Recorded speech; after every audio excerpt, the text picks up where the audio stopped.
Okay, we've got Shawley back in the ring here. The blue buck gilt there, that is 686. That is a purebred influence, like crossbred gilt. And then over on the far side, the red gilt is 1954. She'd be a mate to the two boar pigs that were in earlier. Guys, let's keep prancing on this blue bud. I mean, this thing really hit me good when she first walked in the game. And that she's a purebred influence gilt. She's a return to sender. That's an okie dokie on a keep them guessing. And then on the bottom side is a purebred Yorkshire gilt. So she's a survivor of Hell's Bells. So, guys, you got a purebred influence one here that is so comfortable on her feet and legs. She's high-headed. She's cool-made.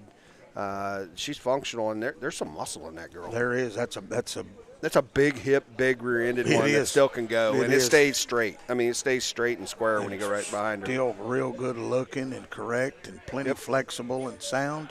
It's a nice gilt. Yeah, it looks like a gilt, and I think we can run her market too if we wanted to in the deal. Right. Probably one of the only opportunities we have in the sale is going to be this Duroc gilt over here.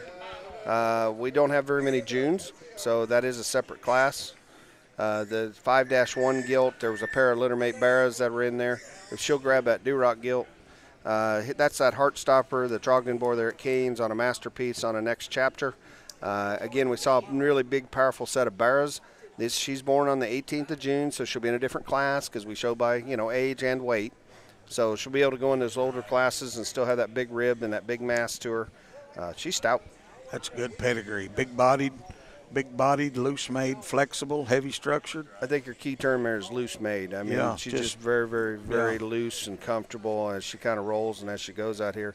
Right proportions of length. I don't have to worry about feeding some body in. Remember, the two Barras had huge ribs in them. Right. Easy feeding kind. We talked about them going to jackpots and whatever else. But she's big chested. I mean, she big stout one. Broody. Yeah. Well, gonna make a big broody Duroc female. Sorry, I like that term. Yep. So what we got in the ring here is Shawley Brothers Genetics Fogelsong Show Pigs, but we got a Duroc gilt, tag number 1954. Yep. And then we've got a purebred influence gilt. Yep, 686. 686.